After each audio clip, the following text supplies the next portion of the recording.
ह्याच्यात एकच भर घालतो मी की मुंबईमध्ये मोठ्या प्रमाणामध्ये कामगार त्याच्यामध्ये सामील होतील आणि कामगार सुटण्याचा वेळ इच्छा नंतर असतो, त्यामुळे त्यांना यायला 2 अडीच वाजणार, पण प्रचंड प्रमाणात मोर्चा होईल आणि या मोर्चामध्ये सगळे डावे पक्ष याच्यामध्ये सहभाग घेऊन गेले आणि मुंबईचे कामगार पण सहभाग घेतले। परमिश अभी जब हमने सभी आता सगळ्या नेत्यांच्या सोबत बैठक झाली, मोर्चा को तो आप याद है अभी तो रैली के लिए हम माननीय आयुक्त साहब से मिले हैं, पुलिस कमिश्नर से मिले, उनके साथ में सारे अधिकारी गण थे, सभी ने सकारात्मक भूमिका ले ली, हमने कर दिया, उनको परमिशन मिला, ऐसे समझने की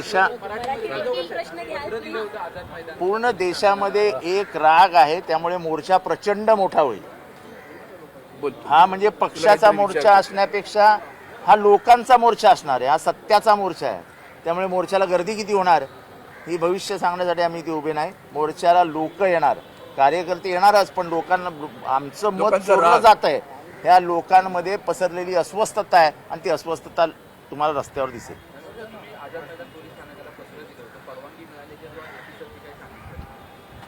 आता मुंबई शहराचे आयुक्त आम्हाला भेटलेले आहेत, त्यांच्यासोबत त्यांचे सहआयुक्त भेटलेले आहेत, ट्रॅफिकचे अधिकारी पण सगळे भेटलेले आहेत।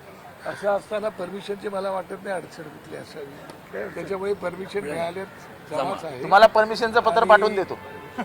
सन्माननीय अरविंद सावंत साहेब खासदार आणि आमचे मशीलका बंटींनी तुम्हाला माहिती दिलेली आवड साहेबांनी, त्याप्रमाणे 1 वाजताची वेळ दिलेली आहे। फक्त आपल्या माध्यमातून मी मेट्रो कमिशनरना विनंती करणार आहे की मेट्रोमध्ये आमची लोक जी येतील त्यांची गैरसोय होणार नाही, एवढी काळजी घ्यायला लागेल, कारण मेट्रोचे दरवाजे ऑटोमॅटिक बंद बिन होतात, त्याची अडचण नाही यायला पाहिजे, त्यांनी दरवाजे ते उघडे ठेवले तर बरं पडेल। आता isakal.com आहे देशातील नंबर 1 ची मराठी न्यूज वेबसाईट। प्रत्येक अपडेटसाठी isakal.com ला नक्की भेट द्या।